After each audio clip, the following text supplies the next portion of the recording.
Hello and happy Wednesday, folks. It's your ABC 10 Sports team back with you to talk some NBA playoffs and a little bit of Kings. Lina Washington, Sean Cunningham. Follow us on Twitter, Instagram, and all that stuff if you haven't already. We are coming off Game 1 of the Western Conference Finals where history was made. The Curry brothers, the first set of brothers to ever face off in a Western Conference or any kind of conference finals. Steph taking Game 1 and the Warriors taking Game 1 decisively, 116-94. And the Warriors seemed to get any look that they wanted to last night. The Trailblazers didn't seem like defending Stephen Curry, especially beyond the three-point line, because he hit 9 three-pointers last night en route to his win. You might want to guard the Splash Brothers. Maybe. I mean, I realize that, look, Portland played Sunday in a Game 7. Right, quick and turnaround. They have a very quick turnaround. There's no practices. But you've played this team 4 times this year, and you split the season series in the regular season.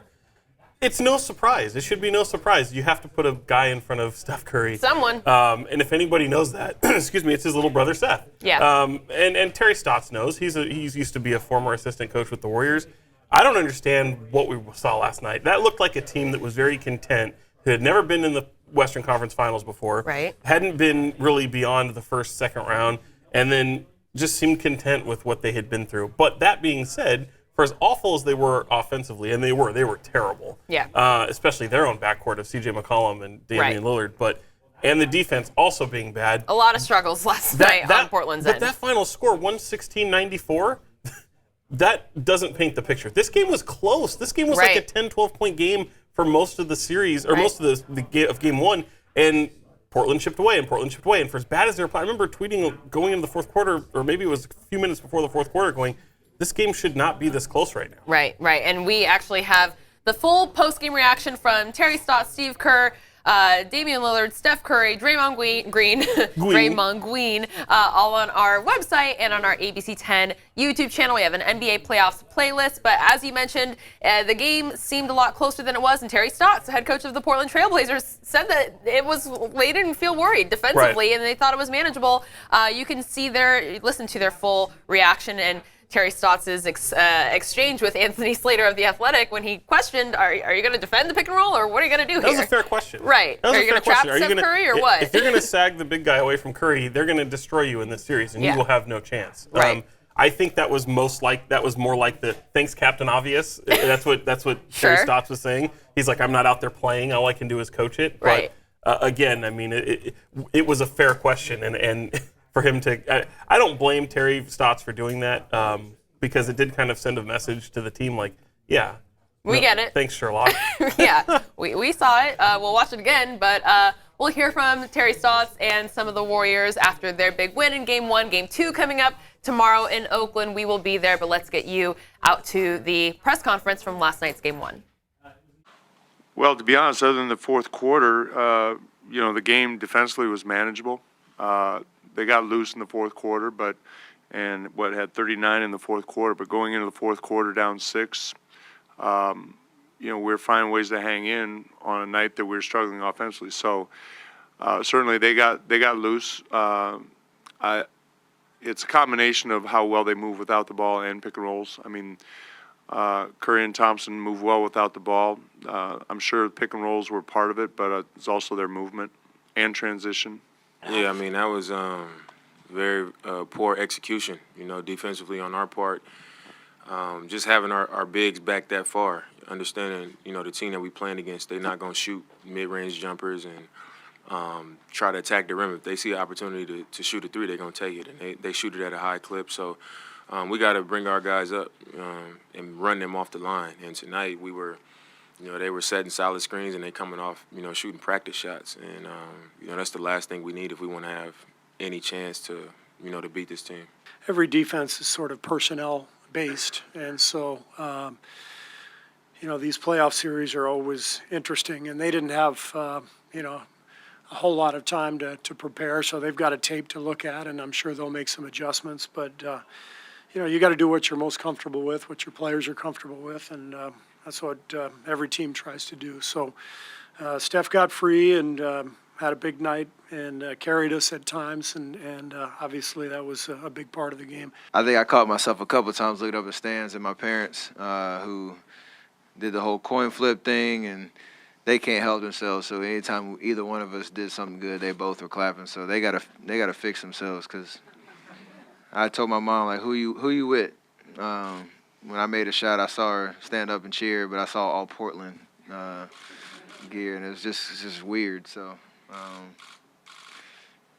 it's probably more nerve-wracking for them in terms of just trying to get settled into what this series is going to mean. Makes everything tougher, for sure. When you lose a guy like Kevin, he's so important to everything we do on both sides of the ball. But we also know that one guy isn't going to step in and make up for what Kevin brings to this team. And so it's on everybody to step their game up a couple notches. And I think, for the last 2 games we've done that. We also understand, like I said before, as the series goes on, it gets tougher and tougher. So that's just got to be our mindset and our understanding moving forward. But we also will need guys to continue to step up as long as Kevin's out. And then also when he come back, continue to play with that same aggressiveness. All right, so that was just a look at some of the post-game reaction from last night's Game 1 in Oakland, where the Warriors took the first of their best-of-7 series against the Portland Trailblazers. You heard Draymond Green mention no Kevin Durant, obviously, last night. He is not likely to play in Game 2 as well as he recovers from a calf injury from the previous series against the Houston Rockets. Any update or any word on how he's doing? I honestly think the Warriors are looking at this as if we can just get through the series without playing Kevin Durant, and I know that's a little arrogant. If you can. No, that is a little arrogant way to look at it. Sure. Like, let's just get through the series without having to play Kevin Durant and just advance to the NBA Finals. That's a perfect world. And I think, honestly, that's probably what might happen. I don't think you're going to see, especially if they have an advantage. Let's say they're 2-0 going to Portland, as we probably expect them to be. Mm-hmm. I don't see any reason to rush. And really, when the injury happened last Wednesday, so we're now a full week from when the injury happened, and he was supposed to be reevaluated. So tomorrow. That evaluation will happen tomorrow, and whatever happens from there, this is an injury he dealt with recently, or within the past couple of years, and it took like three or 4 weeks for him to recover for it. Mm-hmm. So I think, steady is the course. And to be honest, they play a little bit different. It's not like I don't want to say they're better without Kevin Durant, because obviously the makeup of the bench and the way to piece around Kevin Durant once you bring him to your team. Yes, you were a championship caliber team before that, but you aren't as deep as you used to be. Now you see Steve Kerr going really deep into his bench. Right. And you're seeing guys that may not have immediately played a factor earlier in the series that will be this series. And you have to rely on that depth. They're not as deep as they once were, but they do play different. I do think the ball kind of moves a little bit different. You don't have that isolation play that Durant brings. Right. So it's a different kind of look, but they're still a championship caliber team. Of course. Yeah. But as they mentioned, you can't turn the ball over, not defend the paint, and then let Steph Curry shoot 9 threes and expect to win the game. Don't do that. Of course, they hung in there. They made it tough. I don't know to which team that speaks to more, whether it was the lack of firepower maybe from the Warriors, if anything, or just the ability that this team might, at full tilt, if the Portland Trailblazers can figure it out, they're going to be a problem for the Warriors. Draymond was effective, but on offense, it was the Steph and Clay show. It was Splash Brothers all the way. They haven't had that other guy really step up. And who could that be? Obviously, Draymond Green shows that ability from time to time, but he's so committed defensively. Right. He's so important to what they do defensively. You almost need another guy to step up. Andre Iguodala, maybe Quinn Cook in some type of role. But they just don't have that. What I think, look, even with Kevin Durant, the Warriors always show an ability to let the other team back into a game. Yeah. A 20-point lead isn't always out of the realm of comeback for a lot of teams. Right. I don't think Portland is really stressing or even all that upset about losing Game 1. I think they expected that. I think they're going into this saying all we got to do is win one. Right. Winning at Oracle, they've shown that they've been able to do that before. They won an overtime game earlier this year at Oracle. So I think as long as they can go in there and steal one and win the home court, they're going to feel pretty good with themselves heading back to Portland. Yeah. But the one I feel bad for is the parent. Sonia and Dell. You saw and you heard Steph Curry mention his mom was wearing the Portland jersey because they did a coin flip. I just thought, to my simple, mind, why don't you both wear Warriors jerseys in Oakland and then Blazers jerseys in Portland? No, see, but what they did was they both wore the two-tone, so it's like Seth on the back, Steph on the front. Oh, I didn't see the back of them. I just saw the front. They didn't have the typical split. They're like sewn together. They're I got it. Awfully ugly. You can see because typically it's the half and half on the front, so they hid that. They hid that from the cameras. It's gross. Don't wear that. Look, it's not a hard thing. What I would do is I would say, look, Dell, you wear maybe the home team, I'll wear the road team, and then you switch when you go up to Portland. And by the way, when your kid does something good, you clap for it. You applaud it. Right. Steph's mad. And maybe that's the big brother who's the 3-time NBA champion, NBA final. I'll let your little brother get one. Yeah. He's like, Mom, I got the shine. Give But by the Steph way, some Steph love. Curry also is playing at a level that we haven't seen in a while. I mean, this is like peak Steph Curry. Well. This is to a different degree right now. Right. And you might be able to say that, you tie that into the Durant injury. Sure. But once KD went At the down, right he went time. to a different level. Right. But then again, if you look at Game 7, he was he was nothing in Game 7 until the second half, where he went 33 points. Well, he seems to show up at the right time. So, Yeah. So good for him. But that's not a bad problem to have in the Curry family. And then they're going to be marrying into the Rivers family and it's going to be a whole basketball Curry Rivers family vacation in North Carolina somewhere, I'm sure, if it's not at the Bahamas or something.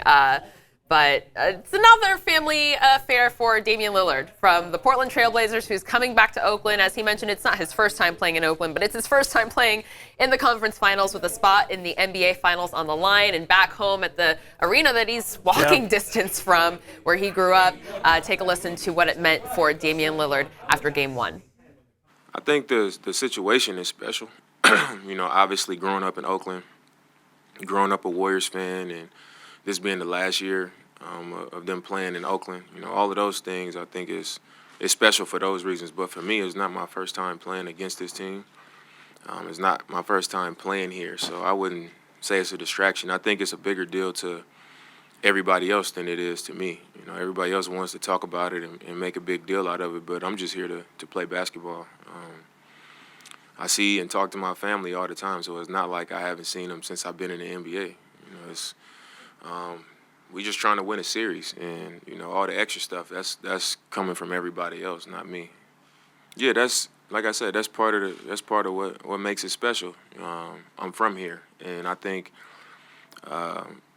just me being so close to here, I can walk home from here if I wanted to. So that tells you how close it is, and just growing up around so many of these people. The Warriors weren't always the Warriors that they are today, and a lot of the people I grew up with, a lot of my friends, they're fans of this team. So when I come back, it's a little bit of, it causes problems. And especially, you see the faces in the crowd. This is the only place where because I don't pay attention to the crowd, but in the game, I'm running down the court, and I just look one way, and I'm recognizing people left and right that I know, that I recognize the face, that they probably got my phone number. So it's kind of weird, but I think that speaks to how special it is, to be home and be able to play in front of all these people. Are you walking home today? So the Oakland kid in the athletics jersey. That was cool. That was really cool. I've always kind of wondered what it's like for an NBA player to play for a team that's not the team that they grew up loving. And Damian Lillard was no, slouch at saying, I was a Warriors fan. No, and growing he's up. saying, and he's like, this is the farthest I've been in my career, this deep with a winning basketball team.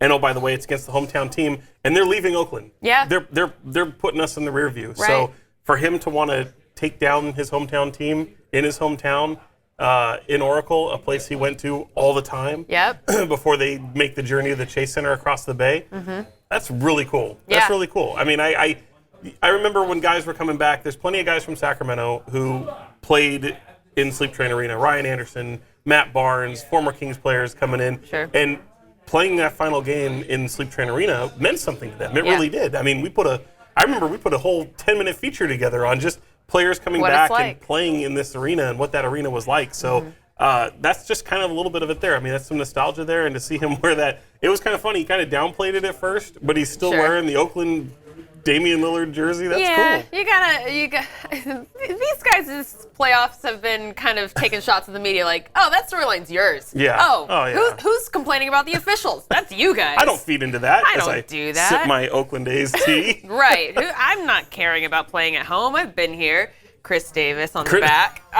But, that's a good moment for Damian Lillard. Of course, his family and friends, being able to be right at home, literally. Yeah. And let's see how they can carry that energy to Portland if Dame time shows up there. but a special moment for him for sure. He didn't walk home. I can confirm that. He did not. If he wanted He walked off the he stage. could though. He did not walk home. Well, Yeah. good to know. Good to know. So game 1 of the Western Conference Finals in the books, going to the Warriors. Game 2 coming from Oakland tomorrow. We will have continuing coverage, so check back on our NBA playoffs playlist. But we got another game 1 in the East tonight, the Bucks and the Raptors in Toronto. Not in Toronto. They're in Milwaukee because they have the best record in the entire NBA. So Giannis Antetokounmpo said that you can go 0-1 against the Celtics. You can't go 0-1 against the Raptors. So let's see if Kawhi Leonard doesn't get this win in Milwaukee. So he's calling this a must-win? He's basically saying it's a must-win. Of course, the Raptors are coming off a hard-fought series against the Sixers, Game 7 that Kawhi Leonard. I was looking, for some reason, we didn't have any pictures of that shot available for us, but that shot that... I can tell you why, and shame on you, Associated Press, for not being at that game. I don't want to put No, any I'll throw names. you out. I could not believe that they didn't have a photographer at that game. And if they did, they just forgot to upload their content. Man, not the time to forget These to are upload. beautiful Associated These Press are great Game photos. 6 photos. Game 6. From Is that a the Celtics? Sixers win over the Raptors in their series loss against Toronto, where Kawhi Unbelievable. Leonard had that game. Another historic shot that was first game-winning buzzer beater Yeah. in a Game 7 situation. And it hit the rim 4 times. Ooh, that- unbelievable shot. And I think, this is when they made this trade and all the talk about whether Kawhi will stay or go. Mm-hmm. When they made this, my goodness, this is exactly what they traded for. And hopefully it's the Paul George factor. The team, the city will allure to him to be able to keep him in the offseason. Right. That's exactly what Toronto is banking on. And oh, by the way, Drake wasn't at that game. So I think. You know why? Because, well, let's just say Drake was wearing a Sixers jersey in Game 7 because he knows his worth in the sports world. Because when he wears your jersey, you're going to lose that game. So My the goodness. Sixers lost that game. At least he's aware of how massive of a tool he is when it comes to it comes to his fandom. I think he's leaning into it 10 years later. And he wasn't there. He had been there for every game up until that point. Probably good for Toronto. It was Don't probably show great up for Toronto. again. And the other thing was great for Toronto was they weren't playing LeBron James. True. Because LeBron James has him on a choke collar. There's the thing. But let's see if they don't meet LeBron James and Frank Vogel in a conference. I'll take, by the way, I'm going to go, bold statement. I think Toronto goes into Milwaukee. See, this is weird because there was a Game 7, right? Same thing with Trailblazers on Sunday. They played on Sunday. They have to go. Right. Memphis. What a dream that would be. Milwaukee has been waiting for a week for this game. Yeah. But I actually think that the rhythm of Toronto playing almost every other day is going to help them in this. Yeah. Coming off the high that they have. I don't think you're going to see what happened with Portland against Golden State last night. And even again, I'm saying that game was still relatively close up until the end.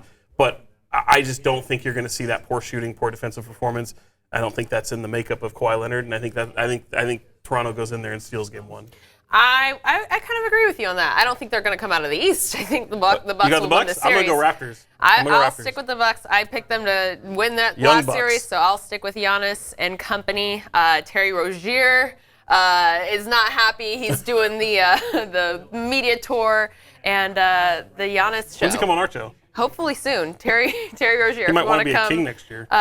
Hey, free agency. The Kings and their fans were watching the draft lottery last night, kind of leaning back, sipping their tea, and not too much interest this season. It was a lottery for the ages, but for Kings fans, they didn't give a damn. Right. I think the only thing that they were waiting for was to see if that 15 card ended up being a different team than the Celtics, because that would have meant they'd leaped up into the top 3 from the 15th or 14th position, which would have been just incredible. So that would have been spelt doom. Just a show going on. Go ahead. But anyway, just seeing if that trade that they made with Philly to see if it would come back and bite them. Right. And it didn't. Unfortunately, it didn't. So this is a year where the Kings don't really have to worry about draft picks. They have 3 second-rounders. 3 second-rounders. See what happens there. But no, their offseason is made this year in free agency and trades, and we'll see how that goes. They got a lot of money to spend. A lot of money to spend. We will keep you updated, but I know that they are already cooking extra pots of gumbo and making extra beignets in the shape of Zion Williamson's face that's a in big New beignet. Orleans. Very big beignet for a very big talent who is probably going to be the number 1 overall draft pick with the New Orleans Pelicans. So he... That was awesome. That was great. He is the highly sought-after college player, and the New Orleans Pelicans ended up getting the number 1 pick in last night's draft lottery. So, and to say signs Alvin point to that. Gentry was happy would be an effing understatement. Right. That dude spouted off some F-bombs in 2,000 celebratory season fashion. tickets sold overnight. 3, I've heard. Oh. 3 now. I stand corrected. It's going. By the way, if you're a Pelicans fan, or I'll just say even if it's you, are you a little bit holding your breath that he could return to Duke because he hasn't hired an agent yet? No. The answer is no. You're not. He's going to go number 1. He'll be fine. Yeah, he's I think he wants not to going make back some to money. Duke. As much as I'd like to see that, he's not going back to Duke. No. I think he wants to get his professional shoe deal. So. Yep. Which is going to be upwards of $80 to $100 million. Jesus. I know. That is insane. But the NBA draft is coming up. The Kings will have a couple second-round picks, and we will be following along if any draft workouts are coming through our way that might intrigue you. But something else that's coming to the Kings that's new and improved next season is a new dance team. Not an additional dance team. They're having a whole new Kings Dancers dance team makeover. So the Kings Dancers you knew for the last 30 years are no longer. Here they are in all their glory. They're going to look a little different than this? They're going to look a little different. They're going to be gender inclusive. So you're going to see some guys out there, and it's going to be more hip-hop dancing, which we pretty much already saw throughout the season. We saw a couple guest appearances. I know one of them personally, Oscar Hernandez. He's the big guy who does all the splits and the twerking and all that. The crowd goes wild every time he hits the floor. But the Kings Dancers are now going to become 916 Crew, a gender-inclusive team. They're looking for about 18 people, male and female. They're going to be a hip-hop dance crew based out of a local dance studio that's yet to be determined. I've got no shot. I don't I've know, got Sean. no shot. I've seen you hit the step, No, you have not. snap. Nobody has. You know how to count to the 2s and 4s. I know how to do that part.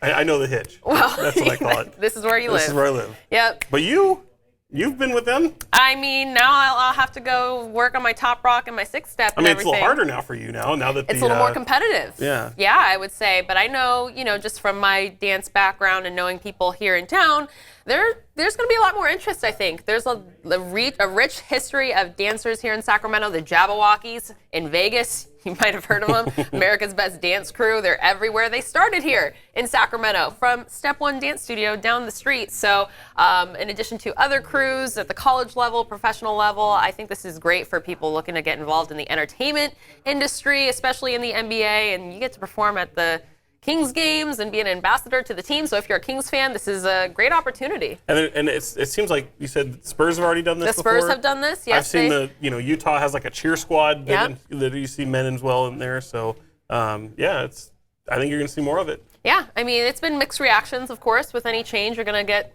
some positive and some negative reaction. But overall, I think people are excited to see this shift is happening. And the LA Rams added male cheerleaders this season. And so there's a lot of changes happening in professional dance teams. Males getting involved, a different look about it. So if you're interested, we have the story up on our website, abc10.com. Auditions are going to be held around mid-June. So stick with us. We've got you updated on the latest on that. And we're going to be here next Wednesday and every Wednesday, as long as the Warriors are in the playoffs at least. Yep. And they're having Game 2 coming to you from Oakland tomorrow night. And then they're off to Portland for 2 more games. We'll see if they come back for Game 5. You got the Warriors in that one? I got the Warriors in that one. I think it'll be a gentleman's sweep, probably. Gentleman's sweep. A gentleman's sweep. I think, Steph might lay off of Seth a little bit, let him get loose in Portland, get one for the home team, and then they're going to take care of business at the end of the day. Yeah, I think the Warriors hold serve. I don't know about the series. I don't know. You think it's going to go long? I think it has a potential to go, but I think Warriors win tomorrow. And if they don't, then buckle up. Buckle up, indeed. Oh, there we go. Hello, Mike. That's cool. Hi, Mike. That was Mike. It's all right. That's Mike Brunell, our digital enterprise producer extraordinaire. Cracks me up every time. He's a great asset to our newsroom. And the head you saw before that was Gonzalo Magana, our executive producer of the enterprise team. 23 Emmy nominations for the ABC 10 team, a lot of them going to our enterprise team, which they are part of. So if you want to know more about sports and basketball, don't watch them. Watch us every Wednesday on YouTube and abc10.com/sports. Sean Cunningham on Twitter, L Washington TV on Twitter. We're done. Deuces.